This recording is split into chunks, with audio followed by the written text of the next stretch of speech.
Hi friends, Adhik Ravichandran இயக்கத்தில் தல அஜித் குமார் நடித்த good bad ugly இந்த திரைப்படம் ட்ரெய்லர் 24 மணி நேரத்தில் 32 மில்லியன் பார்வையாளர் பெற்றிருக்கு. அதேமாரி லோகேஷ் கனகராஜ் இயக்கத்தில் தளபதி விஜய் நடித்த லியோ திரைப்படம் ட்ரெய்லர் 31 மில்லியன் தான் வியூஸ் வந்திருக்கு. அதனால லியோ திரைப்படத்தோட சாதனையை நம்ம குட் பேட் அக்லி திரைப்படம் முறியடிச்சிருக்கு அப்படின்னு சொல்லணும். அதனால தல ரசிகர் எல்லாருமே செம ஹாப்பியா இருக்காங்க. கண்டிப்பா ரொம்பவுமே கொண்டாட்டத்தில் இருக்காங்க. தளபதி விஜய் முறியடி அடிச்சதுனால அதுமாரி இந்த திரைப்படம் 9ஆம் தேதி ரிலீஸ் பண்றாங்க, ஏப்ரல் 9. அதனால ரசிகர் எல்லாருமே ஆர்வமா காத்துட்டு இருக்காங்க. அதேமாரி இந்த திரைப்படம் கண்டிப்பா 1000 கோடி வசூல் பண்ணும் அப்படின்னு தல ரசிகர் எல்லாருமே எதிர்பார்த்துட்டு இருக்காங்க. ஆனா என்னதான் நடக்க போகுதுன்னு தெரியல.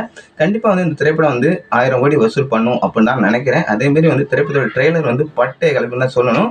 இந்த திரைப்படத்தை பார்க்க யாரெல்லாம் வெயிட் பண்ணீங்களோ கீழே கமெண்ட் பண்ணுங்க. இதேமாரி தல ரசிகர் யாரெல்லாம் நம்ம சேனலை மறக்காம சப்ஸ்கிரைப் பண்ணி பெல் ஐகானை கிளிக் பண்ணுங்க. அப்பதான் நான் போட வீடியோ உங்களுக்கு நோட்டிபிகேஷன்ல வரும். பாய் ஃப்ரெண்ட்.